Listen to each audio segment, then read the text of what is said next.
Hey, how are you doing everyone? In today's video, I'm going to show you how to fix the issues with Z-Image Turbo model. So here on the screen, I have two images, both generated with the Z-Image Turbo model. They are at 9 steps each, and you can see we have a clear difference between the two. On the left side, it says here safe. This is actually the base Z-Image Turbo model, the one that we are all familiar with. While it's still good, it has high resolution, good detail on the face. The colors are slightly off, especially when you compare it to the right side. So this is an experimental model. It's based on the Z-Image Turbo model. We get all the benefits from the Z-Image Turbo model, but it also fixes the issues. So we are talking about a skin enhancement. So in here, you can see we have really natural skin detail compared to this version here. It's also good at color grading. So no need for extra prompt. It will automatically do the color grading. And as you can see here, we have clear differences between the two. The experimental version is also highly compatible with LoRAs. So you will have no issues using your existing LoRAs. And it's not just for people. You can see here we have different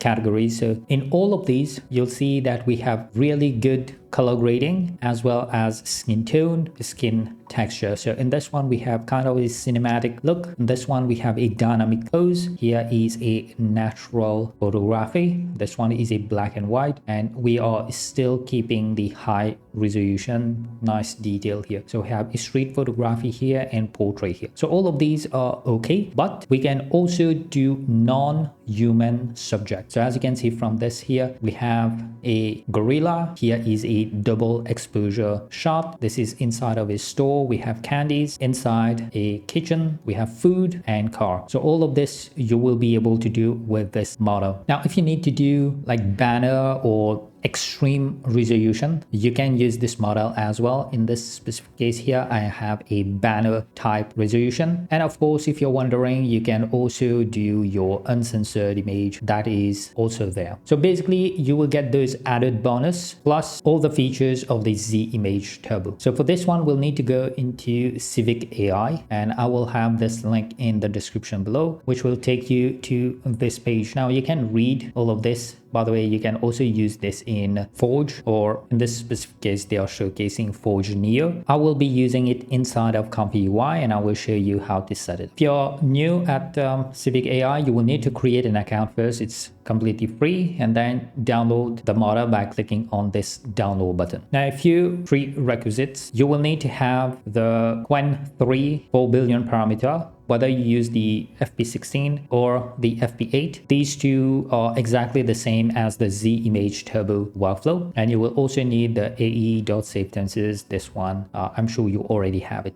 You can also get these from the ComfyUI manager and the model download. Now, additionally, you will need to install a custom node, and this will be the resolution master. You can just search it and click on install to get started. Now, as for the workflow, I'm going to have this workflow file in the description below. You can drag it, drop it inside of ComfyUI, and you will get this workflow. Now, if you take a look here in this bottom section, it says core, and there's no need to change anything in this specific section. Basically, this group is already fixed for you. You will see we have the model already selected. There is the load clip, VAE, and all the other settings, including the K sampler, has already been set for you. Now, all you need to do is to go look for this user controls, and there's pretty much only 3 things that you'll need to worry about. This here is going to be your resolution of your final output, and you can click and drag to select any resolution. It doesn't matter if the resolution is not compatible with the model. The workflow will automatically resize to make it